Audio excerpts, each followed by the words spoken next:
All right. Should be good now. Gabby Bergman's first. Let's get it fired up here on the gram. All right. So, I'm just going to do a quick little housekeeping here for our friends. Let me know if you hear everything okay. On our end, everything is coming through nicely, and we're trying to address some of the phasing issues with the mic. So I'm trying this out with the boom arm, but let me adjust for our friends on on Facebook and Instagram. Just want to let everybody know, if you are on Facebook or you're on Instagram, you should definitely check out the link that is either in the description of the live video on Facebook, or if you're on Instagram, head to our bio or head to our stories and swipe up. The whole reason for this is that you cannot see any of the questions that are being asked on YouTube, and so we have an ability to import them. Mason Mejia is also in all of the chats here, so he can import your questions. But if you really want the most interactive experience, you definitely need to migrate from Instagram to Facebook, or from Instagram to YouTube, or from Facebook to YouTube. You need to go to YouTube for the most interactive experience. So please make sure that you migrate. I don't want you to completely be cut off from the information, so that's why I continue to host it there on my iPad and my phone. But this is where I recommend that people migrate to if they want the most interactive experience. It'll make the most sense to them when they see stuff coming up on the screen. So I just want to let everybody know about that part.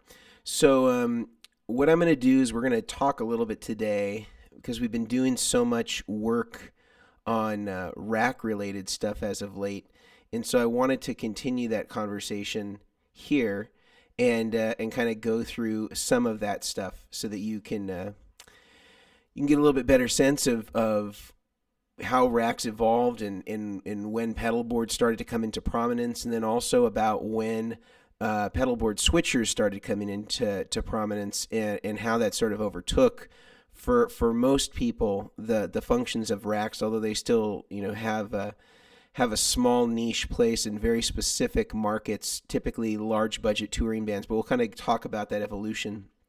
But the first thing I wanted to let you know before we get into it, if you don't already know, we have a podcast. It is the Rig Doctor podcast. We are fixing all of your pedalboard ailments one episode at a time, and I have some really great episodes with all sorts of different guitar players, all sorts of different musicians and rig builders and pedal builders and all sorts of stuff. This week we have Paul Jackson Jr., who is actually a guest last week who was in the comments section, who's going to be talking with us, and also David Ryan Harris this week we're going to be talking with, so we'll have some good ones.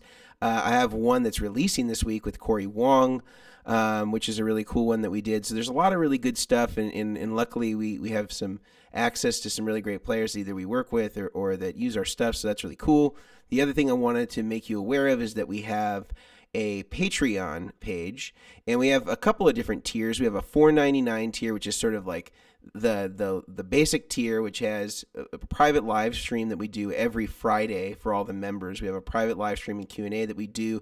It's on YouTube, but it's just unlisted, so only the members will have access to that.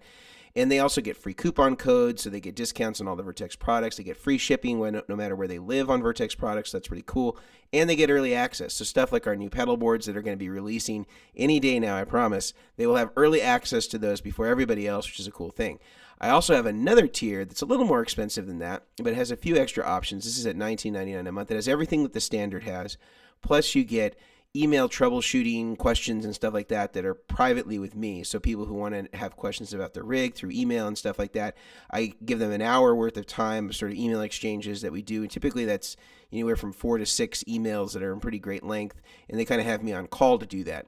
And then the very last tier, which is the most expensive tier, which I didn't think people were going to be that interested in, but it turns out that it's more popular than the other two tiers combined, is the $49.99 a month version, which is all the benefits of the first and second tier, plus you get to have a hour-long consult with me every week, or sorry, every month, on Skype or Zoom or FaceTime or any of those. So these are all available to you. Now, what I want to tell you, though, about this is that if you can't afford any of those for any reason, I know this is an unusual time, and some of us are not working, or to the extent that we were, the $4.99 tier is available for free if you cannot afford that amount. No questions asked, no means test. You send us an email, info@vertexeffects.com, and you just say you're requesting a free account, and we will give you a free account. We don't want anything to be standing between you and getting great tone, so don't feel at all inhibited or bashful about asking for this. We give 100% of the people who ask for this a free account,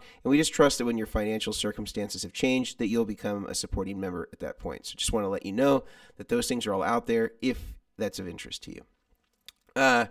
So we're going to get into some of the rack stuff. So I want to talk first about kind of the evolution. I have a few slides here to kind of show some of the early days. But let's take a look. Let me open this one up. Check this out. This is kind of early days of the racks. I guess this is probably not that early. This is probably in the 90s at some point. This is Robert Bradshaw and Michael Landau and some of the various systems that Michael Landau's had built over time. And this is kind of the sort of the kind of the glory days, right before I think racks kind of started going out of fashion.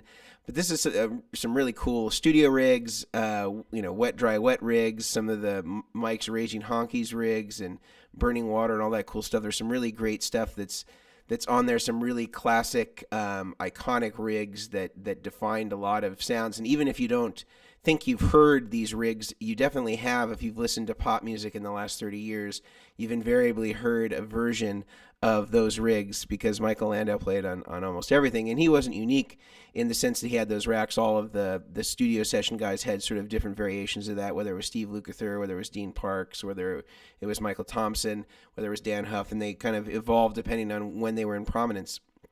But the thing that I really want to talk about today is less about the wet, dry, wet racks. We have a great video on that we just released the other week if you're interested in kind of learning more about what those signal paths look like and how they sounded and the equipment that was used.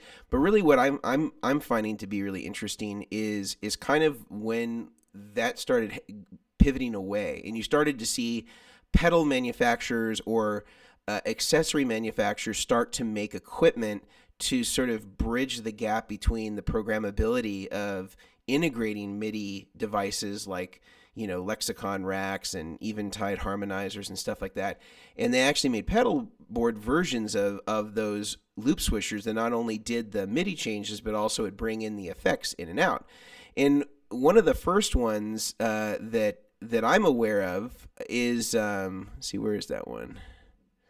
Yeah, this may be a surprise to some of you, maybe not to others.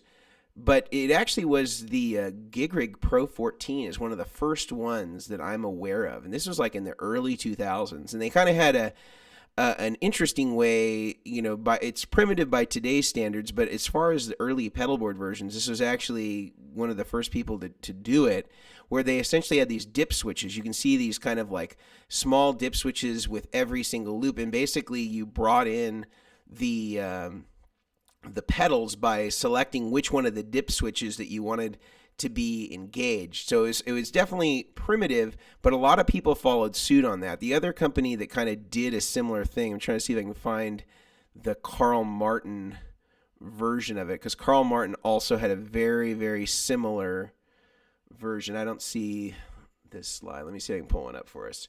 Carl Martin, I think it was called the Octa Switch. Let's look for the version 1 so we can kind of look at it from roughly the same era. Doesn't look like I can find a version 1. I can see a version 2. I'll throw up the version 2.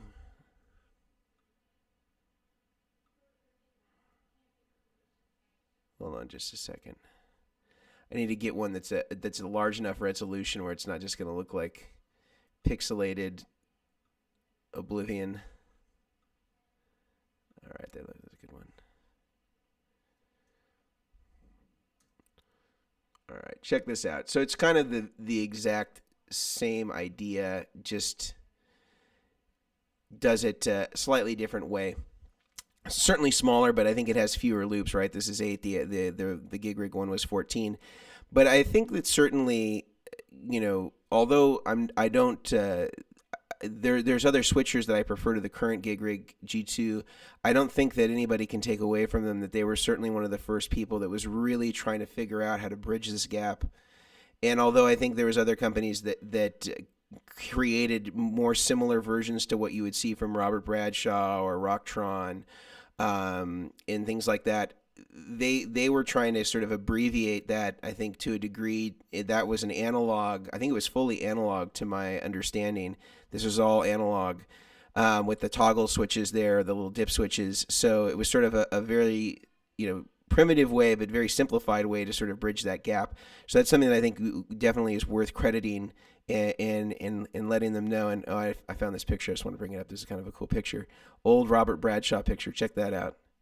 This is when Robert Bradshaw had struck a deal with Rocktron because he was so, my understanding of this, of course, I haven't heard it directly from Robert Bradshaw, but my understanding is that he was so overwhelmed with having to build all of these switchers to order, a la carte, that having a partnered company like Rocktron to help build some of the switchers and some of the loopers and stuff like that, he partnered with them so he could kind of have something that he could use consistently, so he wouldn't have to be making these on a one-off sort of basis. So it's sort of an interesting conversation talking about that partnering. But this was an advertisement, from what I can see, like in a Guitar Player magazine or something from the 80s, and he definitely had a legit mullet, but who didn't in that day and age? So God bless Robert Bradshaw. So from there, from like kind of the early days with the OctaSwitch and the GigRig Pro 14, you started to see some other companies, and I'm going to show you a real early Rig Doctor pedal board. This would have been somewhere maybe around 2007-ish that I built this thing, or whenever the Eventide stuff first came out. But this had one of the real early Musicom labs. I guess this was MK2, so it wasn't the very first one. The first one was deeper than this one. It was almost square. It almost kind of looked like an RS-10 in a way. And this was like a old Rig Doctor rig. Like, I don't even know. It's probably around 2000. I'm going to say it was probably about 2007 or so when I did this. It's got the old Landgrafs on it and a Teese picture wah and the Eventide factor pedals and a a pedal power 2, and then I had to put these wall warts on the side there because there was no way to power the Eventide stuff very easily without using the power supplies. And so this was like kind of like an earlier one. The Musicom stuff is obviously still around, but this actually had MIDI and all that stuff. I don't believe the Pro 14 or the Carl Martin had MIDI capabilities. I may be wrong about that, so feel free to correct me if that information is incorrect. But this one had MIDI programmability. You could send and receive CC messages, and you could use this to even switch rack gear and stuff like that, which was a pretty cool feature that was pretty new for the time. There was another one on a rig that I built for a friend of mine that was featuring this switcher here called the Loopholic. There was a bunch of people I remember talking about this in kind of the mid 2000s, where this was sort of like another version of like an RS-10 type thing that was built more like a typical rack switcher. Let me see if I can find that rig. Check out this rig. I built this rig with this, no, not that rig. That was the Musicom one. Here it is. Check out this rig. It's kind of like an Eric Johnson inspired one, and it used that Loopholic. And, had the tube driver and the TC Electronics thing. Of course, I had the Voodoo Lab Pedal Power 2s. There was two of them under there, one with the tuner there. And I think that this gray one was like an early Exactone prototype of like an Atomic Overdrive or some sort of tube screamer type thing, as I recall. 70s fuzz and Memory Man. And so this was sort of like another sort of upgrade to what was originally there. But this is a real early one that I did. This is, again, probably maybe 2008, 2009 maybe. but definitely more than 10 years old. Um, Oh, I found a picture of the Musicom MK1. Check this out. This is one of the real early good switchers. That's the very first one. It's almost like a square. And so this did like all the routing and programmability and stuff like that. But he was definitely making it look more like a Bradshaw RS10, which was kind of the common one at the time. And let's see. Where did we evolve from there? What were some of the ones that came to follow that? All right, this is one that came to follow that. Check this one out. Check this one out. This is one that I built for Josh Smith, actually. And this is with the one control crocodile tail loop. So this was kind of like, I remember when it came out, it was really hot. It was small. It had more instant access foot switches than what almost any other one. In fact, I think it had more instant access than any other one at the time, because you could it had 10 loops, I believe. You could have them, instant access if you want, or you could change them to be, preset mode. And this is one of the early Vertex battery power supplies was built on that thing. It was a pretty intense rig, but man, did it sound good. Definitely a cool sounding thing. And I think it had Bjorn Yule had designed the buffer for this, although I think we bypassed it in this situation because I built him a separate unit there. But that was definitely one of the evolutions away from the rack era stuff and going into more pedalboard based stuff. And then even from there, let's see, this is also another cool one that I did. It kind of follows this maybe 2 or 3 years later. This was with a later version of a Musicom MK3. This is a really huge board, had a really complex buffer interface system that I made that had all sorts of stuff on it, like tuner outs and effects loops, and I don't even remember all the stuff that was on this one. This one actually went to Hawaii, and I built the pedal board into the case on this one, so you could just like lift off the top and be able to manage everything from there. But yeah, I remember that one being intense. It had at the time it had this popular pedal called the Rockbox Boiling Point there in the back. Everybody used to love those. But these are definitely some cool ones that kind of mark the evolution of a lot of this stuff, sort of away from this sort of thing. Like here's Steve Lukather, Guitar Player Magazine, and has just like everything in there: CAE, SE, and a 1210, and harmonizer, and looks like he's got like a Roger Mayer maybe octave in there or something like that. The VHT power amp. So we've definitely come a long way since that stuff. But I think the question that it boils down to is it worth it to have a rack still, or is there value in having a rack still? I have a rack that's sitting right next to me right now, and I think for most people it's completely impractical. And the main reason why is that I think pedals have now sort of offered everything that rack units of the day offered. The only reason I think why people were using racks, and this is an opinion, not necessarily something that I can quantify with any sort of substance or empirical evidence, but my thought is that if you wanted a digital delay of in a certain era, you had no other choice except getting a rack mount unit. So this substantiated the need for you to have a rack. You had you needed to have a digital delay. You needed to have a chorus that was in stereo. There weren't options that would allow you to integrate all these things easily that weren't rack based. And so, you might have seen a combination of some pedal devices and some rack devices, but typically if you needed to have an Eventide harmonizer, you had to get an Eventide harmonizer. There wasn't a spin-off of it that you could go and get, or a clone that you could go get that was in a pedal size, and if you needed a 1210, you could only get a 1210 chorus. Like it was only in a rack. There was the only way you could get it. You need a tri-stereo chorus, same way. There was no pedal version of it. You had to get a rack. And I also think that, as the majority of people's equipment was in the rack, they would, go and find pieces that were rack based. So they would, use, the Bogner Fish preamp with an H&H power amp, or a VHT power amp, or they get a Custom Audio SE3 Plus preamp, and they'd pair that with the power amp of their choice. And so they would actually just go and buy stuff that was deliberately rack based, because 90% of their gear was already rack based, and they didn't want to be splitting between having heads on top of the rack and things like that. But as pedals became more competitive and pedals started having MIDI. Pedals started, sounding better than ever, and I think we're in the golden age of it now for sure. The necessity of being able to get all these tones in the rack is sort of superfluous, especially if you have to pay your own cartage or somebody else is paying your cartage but they don't want to pay for a rack versus you taking a pedal board and a Pelican case. Or, if they're really going cheaply, they can go with a Kemper or an XFX that's, whatever, a 2 or 3 space rack.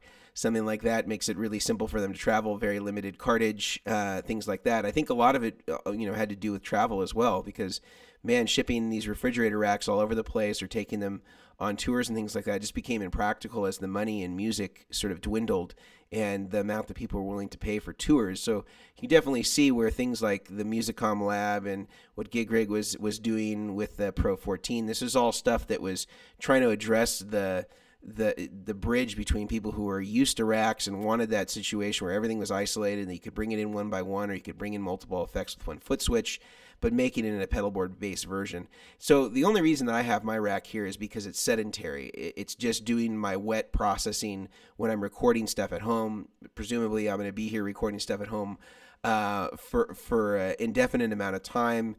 California's extended its shelter in place, I think, for 3 months. So we won't be doing any videos in our showroom in LA. So I'll be doing a lot of the stuff here. So I decided that I was going to put all my rack stuff back to use. And so I got my lexicons and all sorts of stuff in here. And so hopefully I'll be getting some good tones from home using this stuff. But yeah, it was definitely, it's definitely going to be nice to be able to use this stuff. But I could still do it all with pedals. Really the majority of it I could do with pedals. And they make such great stereo devices now, MIDI devices now that, there's very few effects that I don't feel like I can get comparably close to in pedals now that existed in racks. There's a few things that you can't do. But I think for the most part, the convenience outweighs the size. And even though some of the functions are not there, certainly what it lacks in sound, it makes up for in size. So I think that's kind of the basics of what my sort of view of the evolution is. And let me show you one other cool picture. Here's one you probably seen around, a Mike Landau one with, he's got his Soldano preamp back there, all the Lexicon stuff, tri-stereo chorus, looks like a DBX compressor, some real cool stuff, H&H power amp there. Yeah, some great stuff. So I'm going to go back now, and I'm going to look at some of your questions and comments. And again, this is sort of one man's opinion, and I kind of wanted to use this more of to show kind of some of the evolutions of the pedalboard based switchers. Certainly, there's lots of them now with the G2 and the RJM PBC10. And the 6 version, and then Musicom still has lots of things. I know that One Control still has several switchers, although it's they're not as unique as they were when they first kind of released that one in whatever it was, 2010. So let's get into some of this stuff. Just pulled up with my 32 space rack, Dan Huff style. Wow. Yeah, don't let it tip over. I think it's relative. Are there still racks out there? Certainly. Are there more racks than pedal boards for guitar players? I can't imagine that that's true. I certainly don't have any proof. We're not doing like a straw poll of everybody that comes in, but that's just not how I think most guitar players are coming to the table with a rack. I can't even remember the last time I went to any sort of show, with exception to like some really big arena shows where I even saw a rack with guitar gear in it. It's very unusual. Let's see. Rack is still unsurpassed. Well, elaborate. In what way? Certainly, the travelability is not there. If you're sedentary and you're in the same space with your rack, I guess that you could say that. But if you have to go and perform as a musician and be functional, I don't see where the benefit is in the rack anymore. Certainly, they're cool. I have one, but I just don't see where, if you show up with a rack on a touring gig, I don't think it's going to be possible. Got it. Dream Theater does still use racks. They do. However, it's Dream Theater. So, and I would also say of those types of bands, they're pretty unique in that regard. You know, like bands that are touring on a more large scale arena level. Now I know that depending on where Dream Theater is and what country they're in, they'll play different size venues.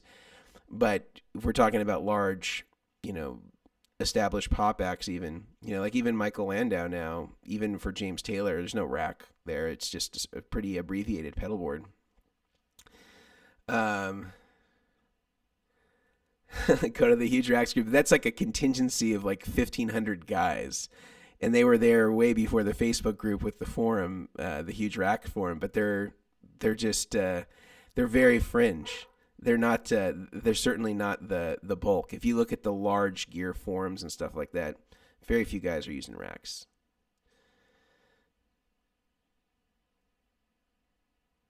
Boogie Triaxis on the best preamp. Still don't like. I think that the 3 Plus is still pretty great. Um, what are your thoughts on the BBE Sonic Maximizer? I thought I loved it until I realized putting it in my loop in my HX Stomp that it's just sucking tone and adding back the tone. I don't know if it could be sucking and adding back the tone at the same time. Um, but you may also, you know, I don't know how it works in combination with the HX Stomp, so I can't really say. But I think most people tend to like them for sort of adding a little bit more of like a presence to their sound. Um, so I don't know how it could be taken away and giving it back at the same time. If it's a net negative, then I wouldn't use it.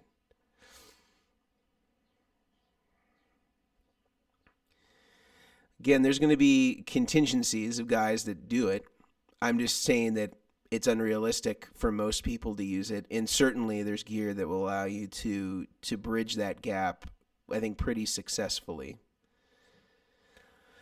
Hello from Brazil. Um, when you switch to an image, the sound gets cut off. Interesting. Okay.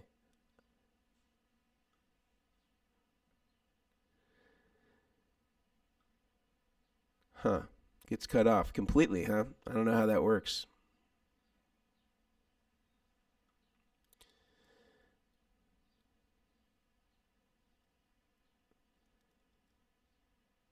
Let's see. Well, again, all the guys he's talking about, they also have pedalboard bass rigs as well.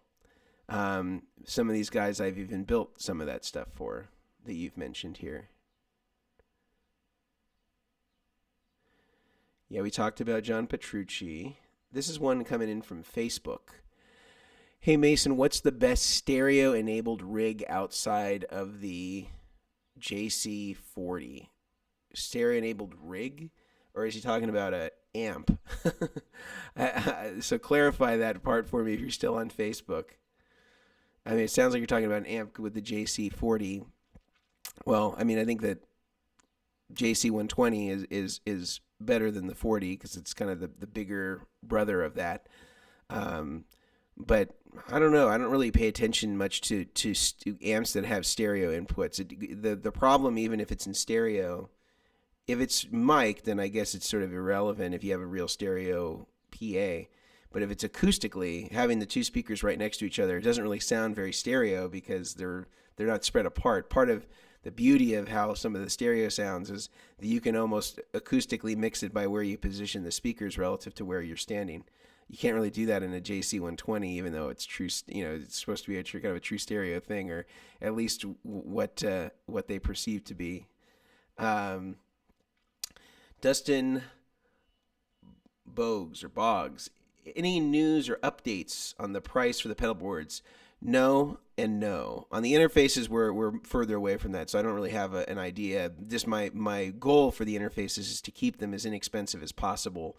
Potentially even make those in Taiwan so that we can lower the price point more. At least have like the board level stuff made there. So assemble the circuit board there, and then we'll do the final assembly and the sound checks here and all the QCing here. And believe it or not, even though that's technically would sound like it would be made in Taiwan, that is within the letter of the law currently of what's considered assembled in America. You can have like everything built over there, and then you just get it here and you put the jacks on it and QC it. And there's like this really small percentage that allows you to say that. And that's not, I'm not trying to say that to say that the quality is bad, or that, but it's just sort of unusual to me that's such a low bar. But you can have great stuff that's made overseas, and I think that that's a big misnomer. I just think overseas they'll make it a lot cheaper than anybody can make it here in the United States, and so you can get some really terrible stuff made there if you're just trying to make something for a price point. But if you're actually going to make it well, you can certainly make great stuff there. But I think now it's actually going to get a lot more complicated for people because all the tariffs and things like that. So hopefully that might bring some more people to make stuff here. I don't know. My intent is just to figure out whatever the workable solution is to make it the highest quality for the lowest price points. If we could get some sort of dual buffer system for under $150, I'd be really happy. That's kind of like what my mental goal is right now. I don't know whether I can hit that. Pedalboards, it's sort of out of my hands. I'm dependent on our business partner for this, which is Fix Pedalboards is partnering with us on that.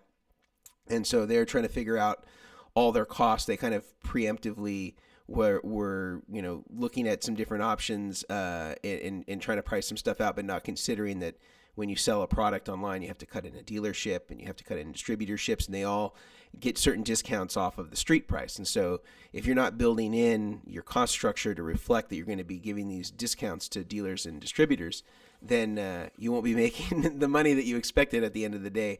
And so I think that they're trying to consider all of their costs in addition to whatever the commissions that I get on all the boards that are sold through. They'll be sold through us, but they'll essentially be fulfilling them and doing the order fulfillment. So don't contact them looking for boards. They're only sold through us.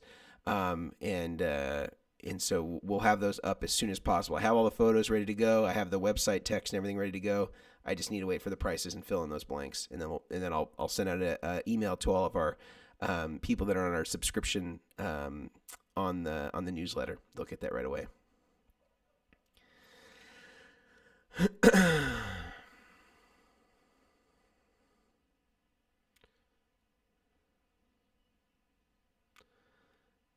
Let's see. Would you ever consider giving us a MIDI class on YouTube? Well, I guess you need to specify what you mean by MIDI class, because some people, when they say that, they want to know how to, I don't know, they want to know everything about this protocol. And other people just want to understand how to program switchers with MIDI, and they're all different. It's not like if you have one global understanding of MIDI that you're going to be able to go to every switcher and know your way around. I mean, maybe you'll have a little bit better understanding, but ultimately they all have their different approaches of doing things. So I think you need to specify what you meant by that. Like, do you just want an overview of what MIDI is and how it was developed?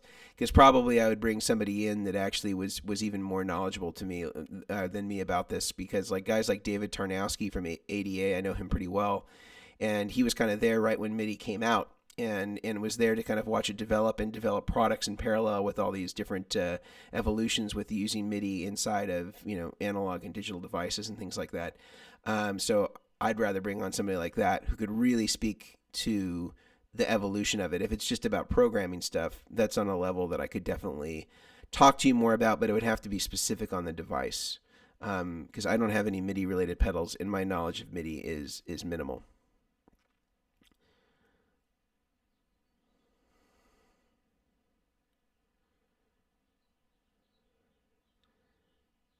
All right, Kevin. Hey, Mason, do you feel the eventide time factor and mod factor are overlooked?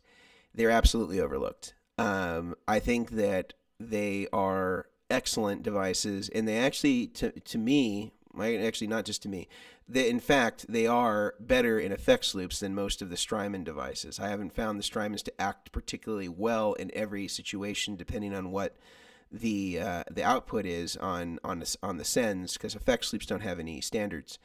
I think they are incredibly overlooked. I, in particular, really like the time factor. I think that that's one of the best delays out there, and you can get them now for under $200 all day long. They're great, MIDI programmable, sound incredible. I think that they're fantastic. Alleycat, what modern day loop swishers do you suggest at different price points? I have a cool video about this, but I'll go through it again. The cheapest one that I think is great is the Boss stuff, the ES5, the ES8. I think for the money, it's unbeatable. And if it went down, you could presumably get one anywhere in the world. So it's convenient in that regard. Another one that I think is really good that's kind of more of a mid price point is the Musicom Lab stuff. I think it's very affordable for what it is. The buffers are really good in it, comparatively to most. I think that it has, a pretty good software that you can manipulate with it. Does MIDI, does all the stuff that you need it to do. Is very good quality. They're made in Korea, and they're definitely great units.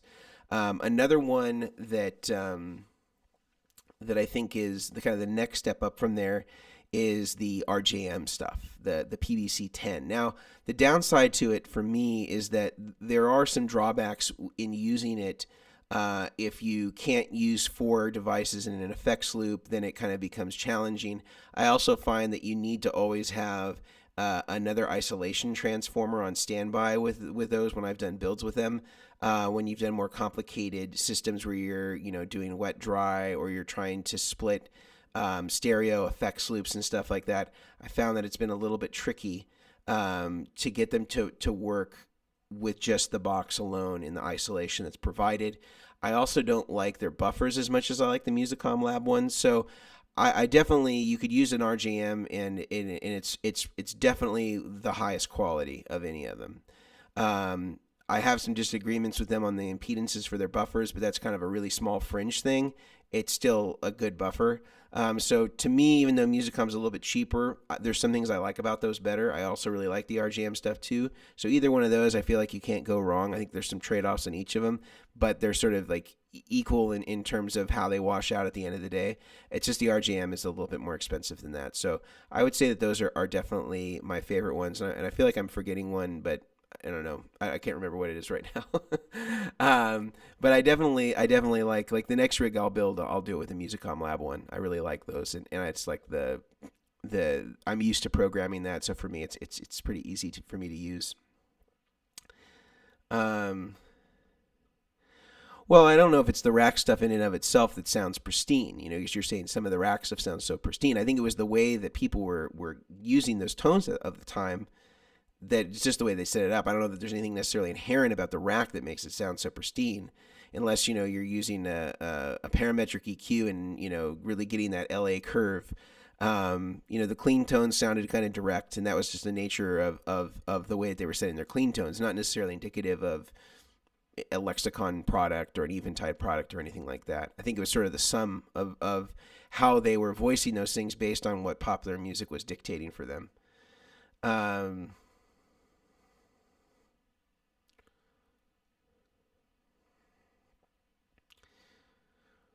What's the most unique rack you've ever seen? Well, I've seen Michael Landau's rack in person a few times. Who else's rack have I seen that I thought was really cool? John Shanks has got some cool racks. I've seen those. Who else has got some cool stuff? I mean, John Shanks is probably the most impressive because it's got like dumbbells in it, and then he's got, he had another room with all sorts of crazy, rare, unusual amps and things like that, and just had like every imaginable collectible guitar and amplifier. Not all of them were in racks, but he had kind of everything. In fact, I actually think he bought Landau's old studio rack, so I think he has that. And so that was probably the most impressive. But that was a fun time. He showed me some real cool stuff at his studio. Although I think he's moved from when I had seen it last, so maybe he's even got more stuff now.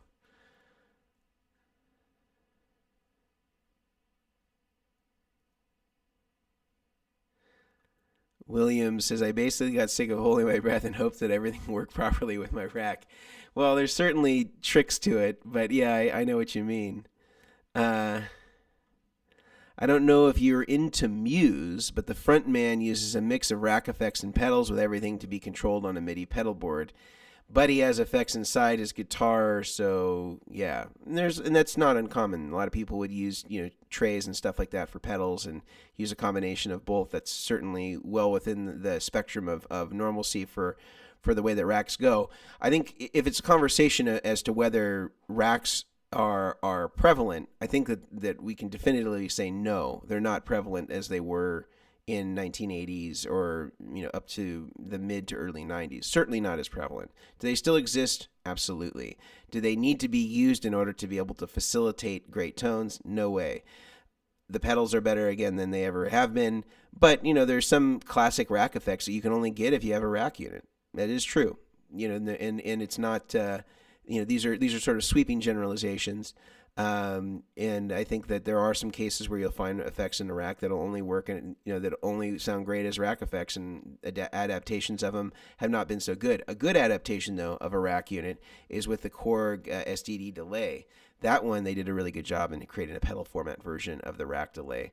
Very cool unit if you're interested in kind of getting a vintage sounding delay from Korg. What do you think of the Iridium from Strymon? If you can't use an amp, that is an alternative.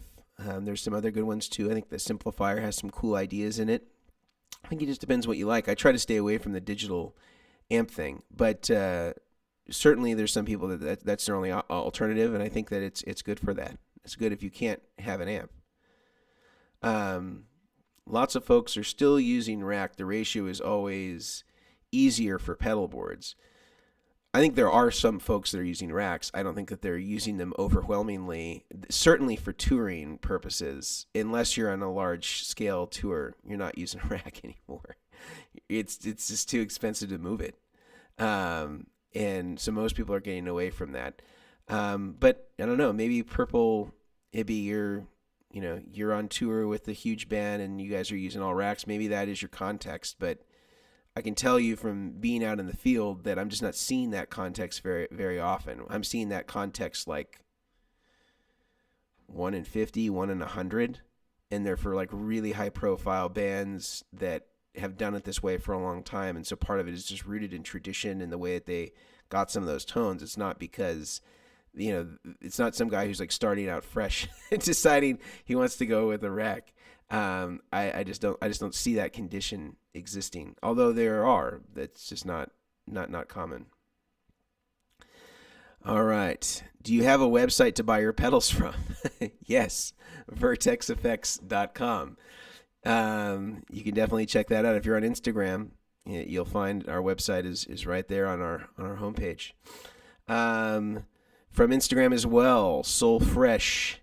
Any suggestions on wah pedals that don't hum when engaged? Well, none of them should necessarily hum when engaged. I wonder if you have your power supply underneath your wah-wah or close to your wah-wah that's a linear supply that has a toroidal or C-core or R-core transformer and it is getting into the wah.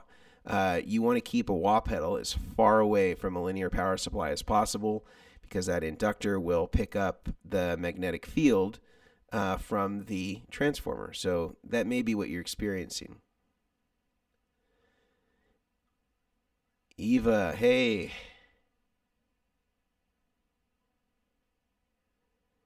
Have you heard of the GigRig G2? I have heard of it.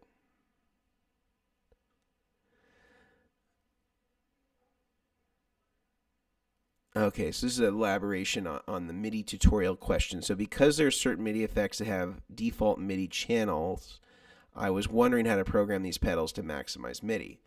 Okay, that makes more sense to me, and I think that we can try to work out something like that. So thank you for that suggestion, Total Evo 7. The Pro uses racks. Well, I can think of a lot of pros that don't use racks and guys that did use racks that don't. Steve Lukather doesn't use a rack anymore.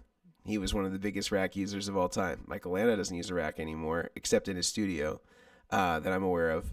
And he's all pedalboard based. So, I mean, those guys were kind of like the epitome of the rack generation.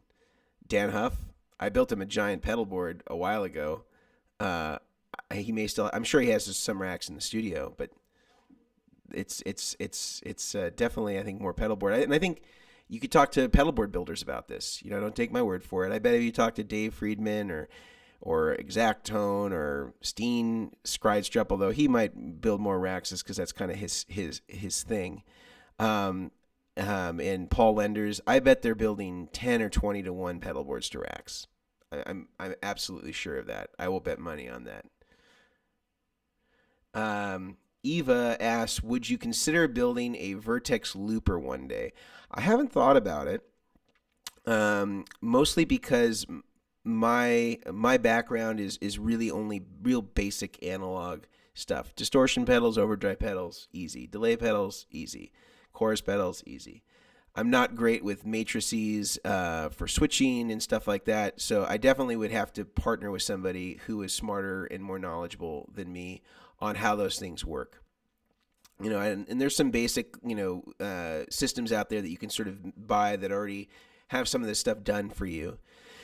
But I wouldn't be able to do that inherently. Not that that's a problem, and that's pretty common, I think, amongst most of the switcher manufacturers. The only guys that I know that really do everything themselves and have all that in-house talent is like RJM.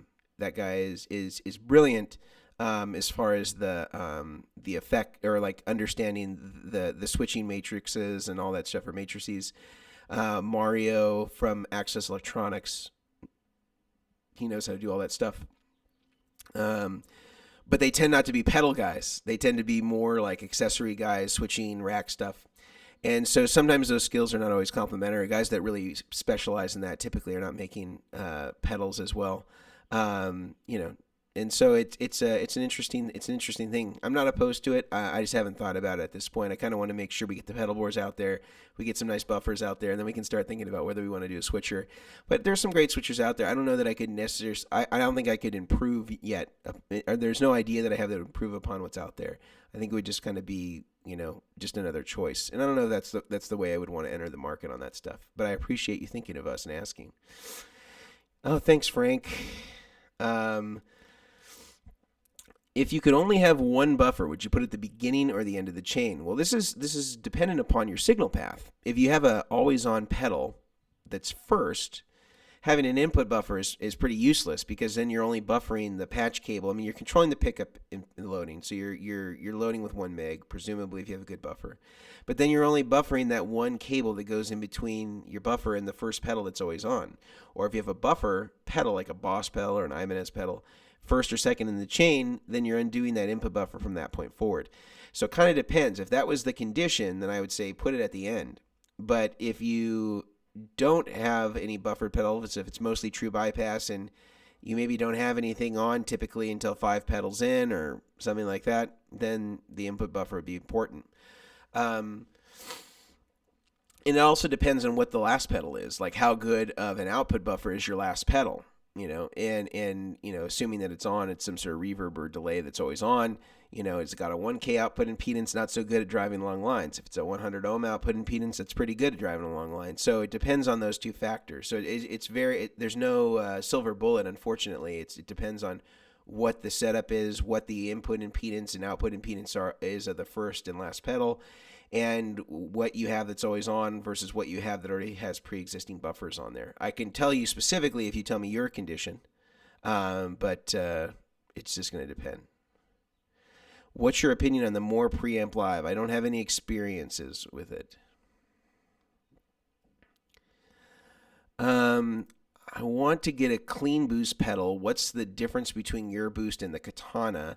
I just watched your Clone the Tone video and think you just mentioned the Katana since that's what John uses. Yeah, the Katana is just fundamentally different than what it is that we're doing. Ours is just ultra linear, no color whatsoever, very clean, no tone change, no EQ change, no compression, just whatever you have, louder. That's it.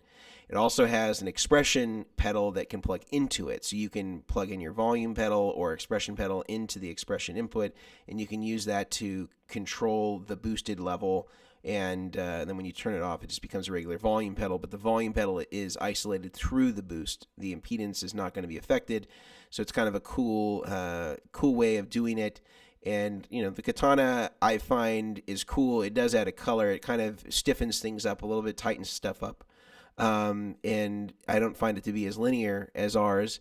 But if you want exactly what John Mayer has, then that's certainly the one to get. If you want to just have something that's going to increase your volume and not change the tone of anything that's before it, then I would say get our Boost, especially if you have a volume pedal, because it's going to take care of the issues that the volume pedals have with tone suck. Let's see. This is one. I don't know where this one's coming from, either Facebook or Instagram. I have a Boss MS3 going to loop 1 is a TS9, loop 2 is a 78 Badass, and loop 3 is a full tone fuzz. The fuzz sounds brittle. Should I be running this through the pedal? Well, it probably sounds brittle because you're running it through these buffers in the Boss thing.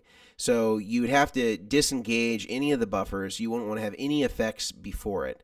Ideally, that 69 fuzz, because it's germanium, should be the first thing your guitar sees. So guitar should be in there first. If you are going to put it in loop 1, you need to make sure all the buffers are bypassed in the unit and that you're getting as close to the guitar as possible. You're not putting anything externally. Ideally, you might even need to take it out of that loop. I don't even know if you can bypass the input buffer on the MS3. I forget whether you can or not. So that would explain why. That's definitely a right into the guitar type of effect. Hello, Mr. J. Got a happy book by a rack advocate. You need a JMP1, classic. Can rack effect units and pedals play well together? Absolutely, yeah. It depends on the units, but certainly people have done this a long time. Well, typically they're doing a combination where you'll go with your instrument level effects will go in front of the amp or the preamp, and then line level will go to the rack effects. And so it depends on how you're doing it. You're typically not using all of the effects in front of your preamp or in front of your amplifier. You're kind of mixing it almost like how an effects loop would be, or in a wet, dry, wet scenario, you would have the dry effects pedals, distortions, and overdrives and stuff like that would be running in front of the amplifier or the preamp. Then line out, going into the wet effects. Those would typically not be pedals, especially in the early days, since they didn't really have pedals that would work. They still don't have a lot of pedals that work great at line level. So that's how they would do the hybrid systems. They weren't wired in series together in front of an amplifier or after the line out. The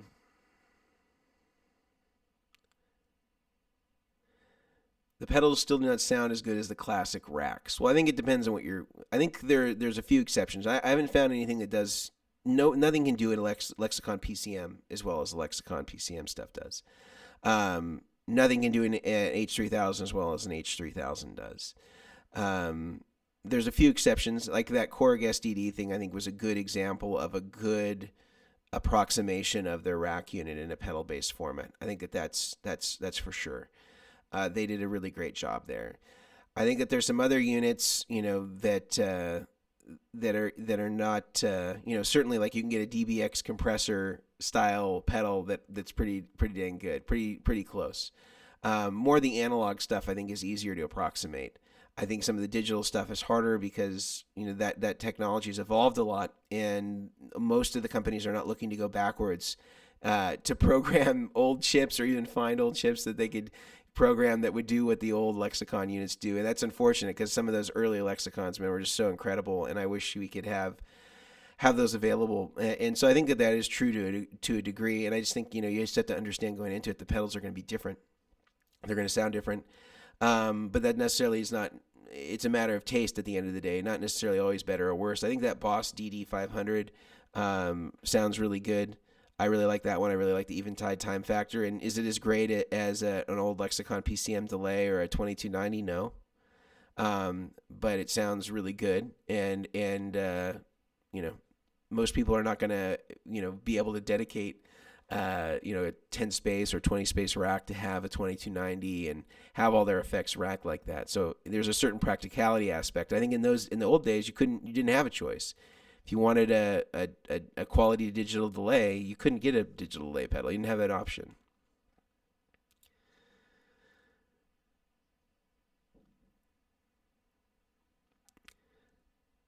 I think somebody's saying that it's I'm pretty sure it is on cardioid. Yeah, it's on cardioid pattern. Shouldn't be too phasey. I don't know. If other people are hearing that, let me know. But it's on cardioid. I also do think that the live streaming, for whatever reason, I don't know if it's the mic or what, but it seems to have some struggles because I record all of our other like podcast stuff on this, and the podcasts are clean, like really clean. Same mic, exact same setup. Bob Weir has some neat tracks through the years. He turned me on to the Soldano and the Boogie pieces. Cool.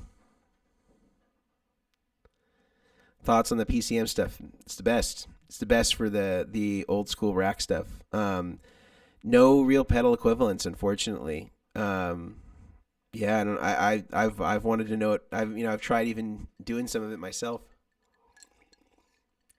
but yeah, no pedal equivalents. The closest to the classics, that I like is the RV7 Reverb, which was a co-design with Lexicon and Digitech, and the Polera also involved with Lexicon.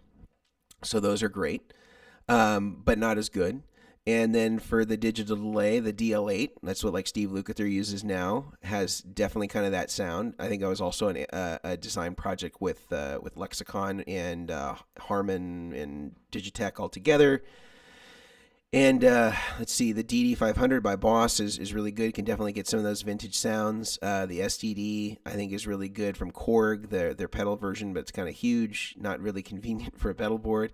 And I also think the Eventide Time Factor is a really great delay for some of those sounds, and the H9 as well. Unfortunately, there's no analog dry with the H9, but you can put it through a parallel mixer, I guess, and get your drive through from that. But yeah, there isn't really anything that's perfect. If anybody has one that they think really nails the PCM stuff, I want to know, because I haven't been hip to any of them.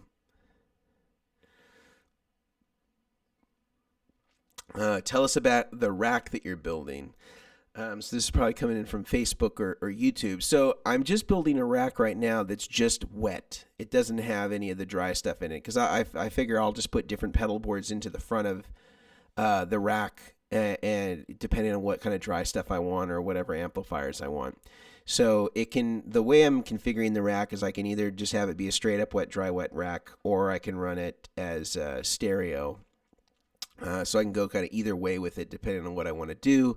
So the rack interface allows me that, but it's very simple. It's just an MPX1, and I got a Marshall power amp, a valve state stereo power amp, and I can either go just directly front of the house or to my DAW XLR out of the MPX1 into my Apollo, and line out for the dry into the Apollo. Or I can do both. I can go to the Apollo and I can go to the power amp, and so I can have monitors in the room if I want that.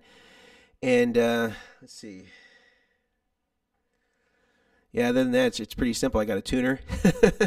I have a harmonizer coming. I'm going to put in there, and I might. I'm debating as to whether I want to start adding, some other rack effects to try stereo chorus. And I have a 2290 in LA that I can bring up from the studio, but I just don't know if I want to start getting into putting all the parallel mixers and stuff like that in there. So I don't know. I don't necessarily need it. I can get most of what I need with this delay and reverb from the MPX1, and have all the chorus on the board going either stereo in to the rig, or just doing mono in to the rig. I'm still not sure how I want to address that, but for now I think I'll try it with this rendition, and then if I want to add a detune and some chorus in there, I might add that as well, but then I'd have to get a stereo or a parallel mixer, a dual parallel mixer. So trying to see if I can do it without that, but we'll see. If I'm dissatisfied with it, then maybe I'll go with that.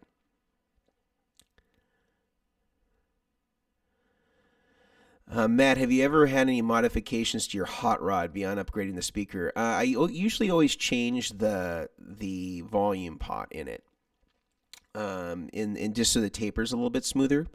to an audio taper. And then other than that, I kind of just leave them as they are, mostly just because I'm using them as test amps. So if I modify them for sonic reasons, then I kind of don't have a good bass line anymore to what people will be putting into them. You look like Earl Sinclair from Dinosaurs. I don't know who that is, or Dinosaurs. Is that a movie? um, let's see. I identify as non-rack, yet I have more rack gear than realized. Gerald, if you have more than 3 buffer pedals, can you solve the tone with an EQ pedal at the end of the chain? Well, it's not gonna. If you have more than 3 buffered pedals, it's not necessarily that the EQ is going to save everything, right? Like ideally, I mean, EQ can change the sound of the overall rig, but hopefully you want just something that's neutral as possible. And the EQ, could act as a buffer as it's always on. Hopefully, it's one that's quiet where it's not going to create any problems for you in terms of adding noise, things like that. But I wouldn't recommend using the EQ as a buffer. I'd recommend getting just a high quality buffer. And if you have 3 buffered pedals, hopefully they're decently, they're decent quality. Or you can always put them in a true bypass looper. I mean, the best case scenario, everything in a true bypass looper, high quality input buffer, high quality output buffer. That's going to give you the most consistent results. You also got to remember that any pedal you turn on is a buffer, whether it's true bypass or not. Phil Marmon, I have a couple of MIDI controllable pedals and want to leverage that function, but don't have space or need a big old switcher or need for a big old switcher. What's the smallest programmable MIDI controller you're aware of? The Morningstar ones are pretty small. There's the MIDI mouse by Tech 21. That's really small. Those could be ones to consider. I think the Morningstar one is actually pretty cool. It's 6 buttons. It's pretty small, and you could have 6 instant access presets, I suppose, for your MIDI controlled devices. No sweat, Phil. That's okay. It's good for everybody.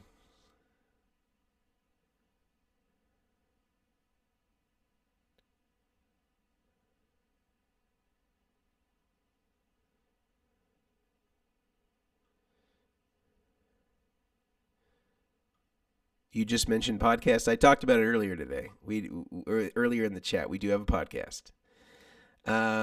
I agree on the Boss DD500 captures the old classic rack delays. Friedman even said he A/B'd them with the real thing and it nailed it. Yeah, I think that it's really good for the vintage delays. I talked with Dave about it on some of the kind of podcast stuff that we've done. He definitely is a huge fan of that. We both love that and the Polara a lot from Digitech and the RV7. And I sent him, not that he couldn't have figured it out himself, but I sent him how to mod the RV7 to kill dry. There's a mod for the DL8 that's kill dry that's out there that somebody put out, but that's like what Steve Lukather did. But it's pretty much the same. It is the same mod. It's just different locations, I think, for the RV7, if I recall correctly. So if anybody needs to mod an RV7, the Lexicon Digitech pairing, and they want to mod it to 100% wet, let me know, and I'll tell you what parts to remove and what traces to cut, because it's a mess in there. It's hard to figure out. It's all SMD, but once you get it kill dry, it's great. All right, the MXR 117 flanger or the stereo electric mistress. Depends on what you want. Andy Summers, you want the electric mistress. Well, not the stereo one. You want the filter matrix one. Probably those two. I'd say the MXR one I prefer. When I pay for a live show, I want to hear 2 bands driving guitar speakers. You can still do that, presumably with a rack, though. I'm building it. Strymon El Capistan or Empress tape delay. Empress is more accurate sounding to me, although some people prefer the sound of the El Capistan, but I don't know what the reference is. My reference is an EP3 solid state Echoplex. The MPX one has some special tricks. You can insert any effect into its delay feedback lines. Makes for some really cool stuff. Cool. Well, if you're an expert on programming this, hit me up, because I just started to program the parallel loops in it. And the manual that I can see on it is not so great. I'm sure that maybe Lexicon has one on on their website maybe still. But the one that I got with this has got, like looks like it was like in a flood. It's like some of the pages are just like destroyed. So it's kind of like got the first page of the parallel effects loop routing, and then the next page is like gone. So I'm sure I can figure it out. But if you're hip to these, that's cool. The other trick I did figure out about it is that if you want to run your stereo power amp, feeding that, and you also want to feed XLR at the same time, you have to use TRS on the lexicon side and then go to TS into the stereo power amp. Now that's not that uncommon, but I had kind of not thought about that for a while because it's been a while since I built a rack, probably 5 years, and I was like wondering, man, this is shorting it out because if you just do TS on both sides, then it just shorts that ground. So you have to have a TRS on the lexicon side that's going to the power amp, and then of course the XLRs that are just going XLR. That's easy to my audio interface or front of house or whatever it's going to be. I also think the inputs are paralleled on it. So if you went XLR in, you could use the other input as a splitter. Blues Junior 4 or Hot Rod Deluxe. I mean, it depends on whether your neighbors get pissed off if you're loud. I would prefer the Hot Rod Deluxe, but the Blues Junior is great too. It's good for a small amp.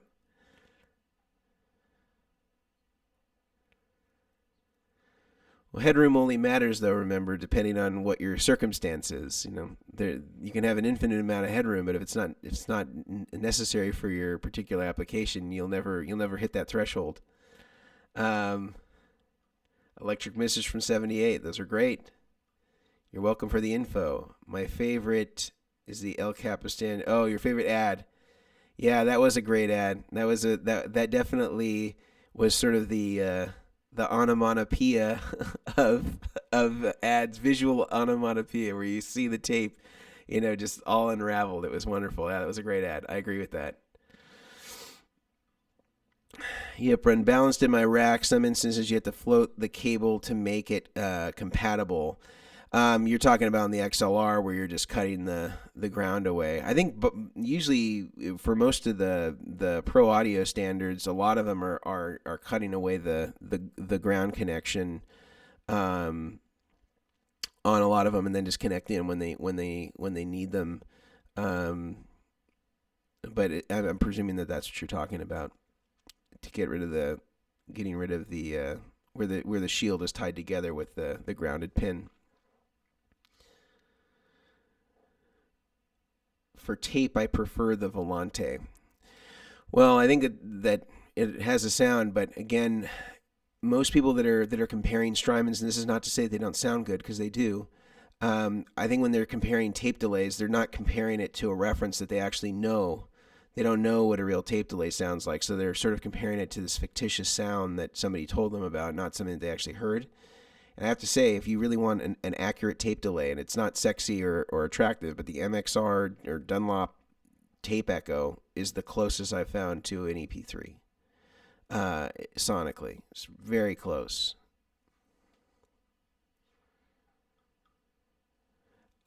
Hey Mason, does the Boss MD500 have any issues with drive going into it that you've come across? Some reviews state this as a problem, but I haven't had a chance to verify it for myself.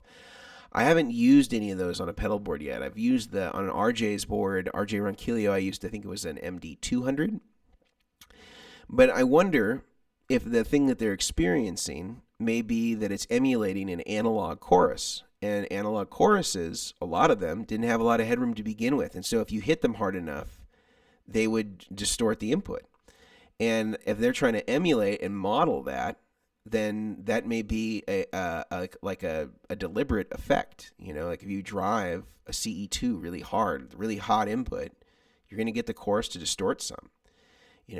And this isn't uncommon. I wonder if the reference to the people that are complaining are people that are used to digital choruses or things like that are not doing true analog emulation. Or they haven't played the reference pedal. They haven't played a real Boss CE2 or a real Boss CE1. That's another one that can really sound weird with distortion unless it's modified, because the impedance is really strange on the CE1 for guitar. So I think that could be a problem. But I haven't heard of this, so I can't answer your question specifically, but this is just a consideration to throw out there. It was my first instinct. You've done a board within MD 500 on a worship. Oh, okay. Yeah, I think I remember now. I think it was for a guy named Daniel, actually. um, I didn't notice it there, but also I have a pretty good reference the for how those are supposed, like how an analog chorus is supposed to sound. Like there's some people that they'll hear an analog chorus and they'll believe that something is wrong because it's noisy and their only experience. In fact, I had this recently with a customer where their only experience with chorus was with digital choruses. So they had a new neighbor and some other. I'm trying to remember the other one. They had a new neighbor and some other brand, and they were all digital choruses, emulating analog choruses primarily. And then they got a real analog chorus, an analog man one, and they're like, "Oh, this is so noisy! Like, I think something's wrong with it." And they actually just weren't used to how a bucket brigade analog chorus sounds, and they didn't understand that it has inherent noise when you're dealing with the bucket brigade circuits. It's just gonna be noisier than a digital or like an Axe Effects or something like that, And so it all depends on what your reference is. If you're referencing the real thing, you're going to hear it a little bit different than how you heard, your Axe Effects model of whatever, like a tri-stereo chorus. Tri-stereo choruses are noisy. Most of them are pretty noisy. I bought an MD 200 and immediately regretted and sold it. Okay. Yeah, okay. I did one on the worship board. Yeah, we talked about it. Hey, Uncle, what's your thoughts on comparing the RGM, the PBC 10 versus the GigRig G2? Okay, well, I've taken some heat on this online, and I also know that the folks at GigRig have said in some of their live streams that they found me to be contrarian and sort of singling them out. So I'm gonna be more charitable to them in my responses. So let me say this. I think the GigRig is good for people that don't really understand MIDI and don't really want to learn how to program MIDI, but want the benefits of a true bypass looper that they can program. I think it is very simple and difficult to screw up the GigRig. I think what Daniel brought to it that I think is the genius part of it is that he was able to distill and synthesize the essential parts of a programmable switcher without offering anything more. And that is not an underhanded compliment to him. I think he did a good job of just figuring out how can I make this as functional and as basic as possible. So there are some challenges with it if you wanted to get into complex MIDI programming that it cannot do that the RJM can do. You cannot program a set list to it like you could in RJM. You can't color code, certain things for the screen to come up different colors. You can't assign the foot switches to, become, holding it down for a second makes it into an AB switch versus a tap tempo switch. You can't reassign that stuff. So there's a certain sort of fixed nature of it, although you can reassign the loops on it, which is a cool feature that almost every switcher now has. I think if you want to kind of put your foot into MIDI and you're not fully ready to take on the complexity of an RJM, I think that the GigRig is good for that purpose. I think it's a good introduction to MIDI. And it's easy to use, very difficult to create a problem with it or get into trouble where you have to start plugging it into a computer. In fact, I don't believe it plugs into a computer. I think everything is done on the Lexan top. So it's kind of got like the material that you would find on like a microwave or a stove, like a push button that has a kind of like this plastic layer, which is the top, and then the buttons are kind of underneath that. So that is, I think, one thing that it's good at. But I think it is limited. So if you are in an actual band where you're playing a set list every night, or you're doing worship and you're playing from a set list every Sunday, I think that the RJM is superior in that the software is designed specifically for professional musicians, where you can create a bank for every song, and then the foot switches can do whatever it is that you need to do for that song. You can have a foot switch for solo, you have a foot switch for dirty rhythm, a foot switch for rhythm, a foot switch for the bridge, a foot switch for the chorus, foot switch for whatever it is that you need that facilitates the necessity of that song. And you can name all those things. You can have the foot switch serve multiple functions. You can reassign the order. The buffers in the RJM are superior to me to what's in the GigRig, and I also think that the transformer that they chose for the RJM seems to be less affected by the level that's going into it than the G2 that I have worked on. Two different rigs that I've done with that. I didn't build them, but I had gotten them from somebody else who had like made them with solderless cables. Not Daniel, just somebody who did it themselves and then had some problems with it and then gave it to me to kind of help sort out some of the issues. So they built it themselves. This isn't somebody professionally that did it. They just DIY'd it, couldn't get it to work, and then I helped them kind of finish the project. And so anyway, I think that the RGM is superior in that the transformer, I think, is a little bit more optimized for hotter signals without creating any sort of distortion. I think the Musicom Lab equally is also very good, but they are more complicated to use. And so I think a lot of people that really just want to start getting programmable stuff going, I think the GigRig is good for that. I think it's a good, easy first way into MIDI, but it's really expensive comparatively. I believe it's more expensive than the RJM for the G2. So the other alternative, and this isn't a slight to again GigRig, I think that their switcher certainly has an established place in the marketplace, but I think the Boss ES8 is probably, it's not as easy as the G2, but it's not as hard as the RJM or the Musicom Lab. But also the buffers in it are not great either.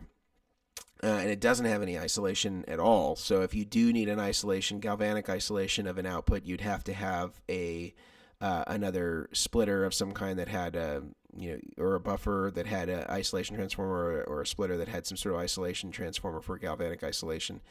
So you could have that, and that would be something that would be workable for that situation. So, but those are fairly easy to program and pretty easy to do all from the front. So that would be something that I would say would be the way to do it.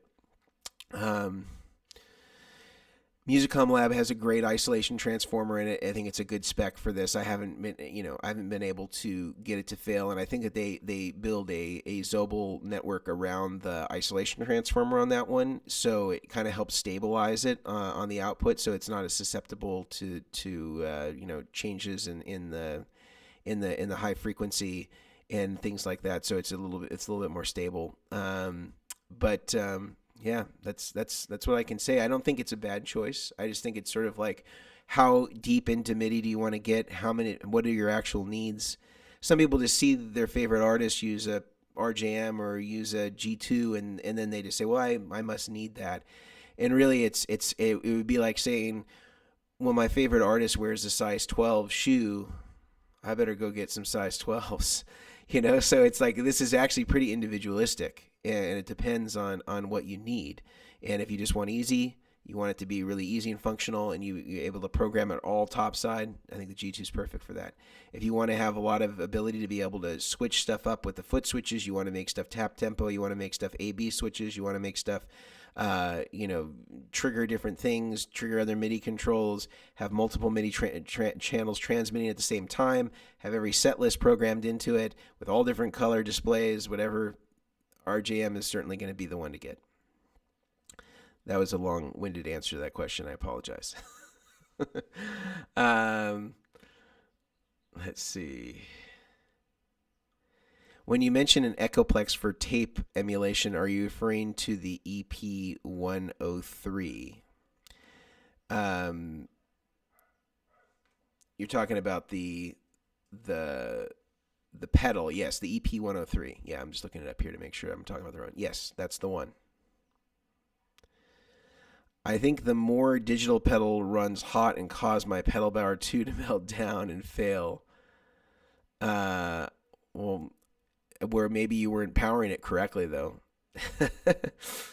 um, get a Turk problem solved.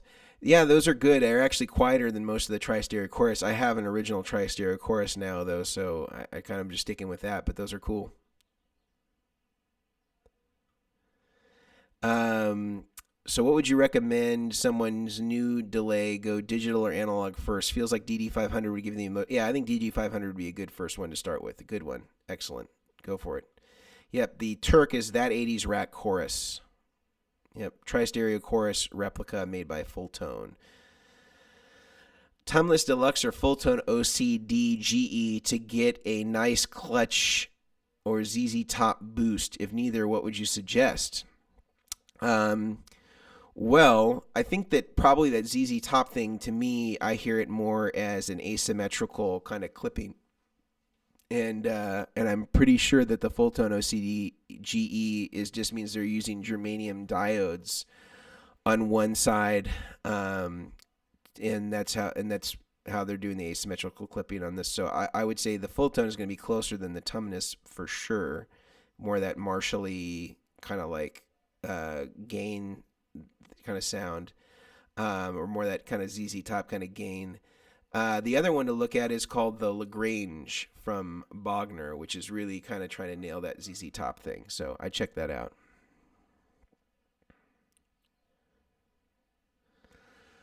On the switcher topic, some people say they're heavily locked on a preset of pedals that it's difficult to swap pedal order on the fly. Is that true? Well, you can't easily swap pedal order unless you've pre-programmed it that way. Like if you wanted to reverse the order of your distortion and your boost, you'd have to have that pre-programmed. It wouldn't be easy to do that on the fly with just foot switches. I don't know if I answered your question, but we'll see. I've heard your podcast. What are you using to edit the audio? Do you do this on video as well? If so, what software do you suggest, both audio and video? Well, we have our own editors for the podcast, and I think he's using Logic or Pro Tools. I'm not sure. I can ask Hunter what he's using, but he's doing all the podcast audio editing and does all the audio editing for most of our videos as well. Unless it's like something that I'm doing where I'm just have a lapel mic or something like that. Sometimes it's not quite as good as the podcast is. So I think you could go Pro Tools, you could go Logic, and then for the video stuff, it's all Final Cut Pro.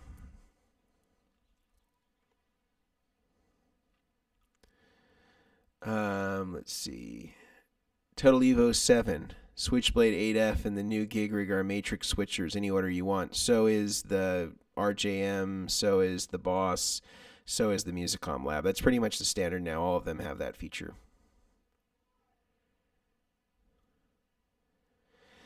The Lely ISO transformers are good. Yeah, I have a P-split right up there, and it is great. And but all transformers are going to color the tone in some way. So if you can get away without using one, if you don't need the galvanic isolations, of course that's better than having a transformer in line.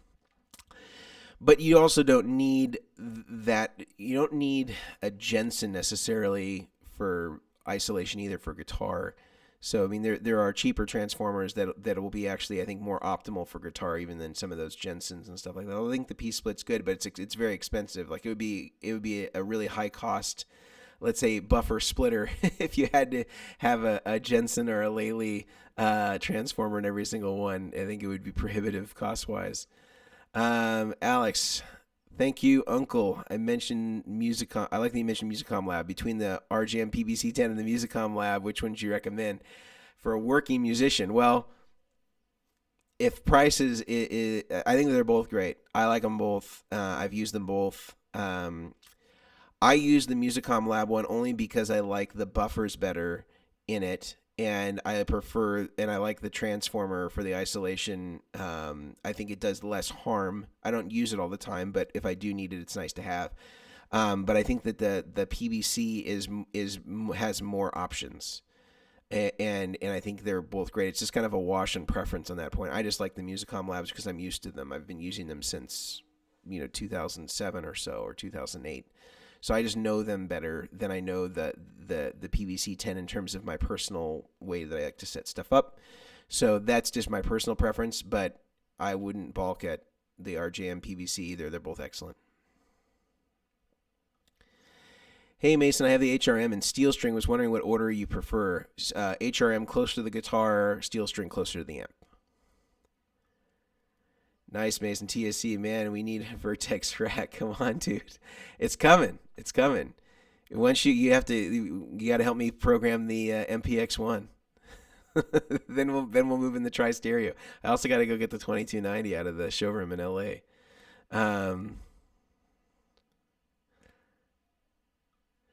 I use the piece split because I AB the BE 100 with the Mesa Studio preamp and the Access switcher. Okay, cool. Yeah, my pleasure. All right. Well, we've done a good hour, 25 minutes today.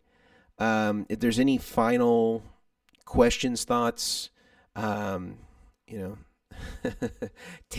of any of the suggestions that I made, I'm certainly all ears on that. I just want to remind everybody, if you aren't already aware, we do have a podcast. We talked about it a few times. The Rig Doctor podcast. I got Paul Jackson Jr. as a guest this week. I also have David Ryan Harris from John Mayer's band. And this week we'll be releasing a podcast with Corey Wong. Also maybe even Paul Rivera this week, which will be pretty cool, kind of talking about old rack stuff and early pedalboard days in the 70s. So we'll be talking about that. And I also want to let people know we have Patreon. If you want to get more involved, we have, the $4.99 option, which is gives you a members-only live chat every single week, live Q&A. We do that all privately for the members only. You get exclusive deals and discounts on all Vertex products, free shipping on all Vertex products, and early access to new releases like our upcoming Vertex Pedalboards. We also have a $19.99 a month version, which is everything that the standard has, plus you get about an hour's worth of email conversations, troubleshooting, etc., advice through email with me every month. And then there is an additional tier, which is, where is that? Where did I do it? All right, there it is. And there's an additional tier that's $49.99 if you want to have a one-to-one FaceTime, Zoom, or Skype chat with me to go through your rig if you need advice, if you need troubleshooting help. And these are all available to you. Again, get that time every month, which is pretty cool. So you basically have the Rig Doctor on retainer. But the other thing that you should know is if for any reason you can't afford any of these, but you want to be involved, I don't want money to be what stands between you and great tone. So you can send us an email, request a free account. We grant 100% of requests for free accounts, and we'll give you the standard tier level at no charge. Our only expectation is that when things change for you financially, you let us know and you become a supporting member at that time. There's no means test required. Again, we grant 100% of requests for the free level Patreon. Just send us an email, info@vertexeffects.com, and we will take care of you.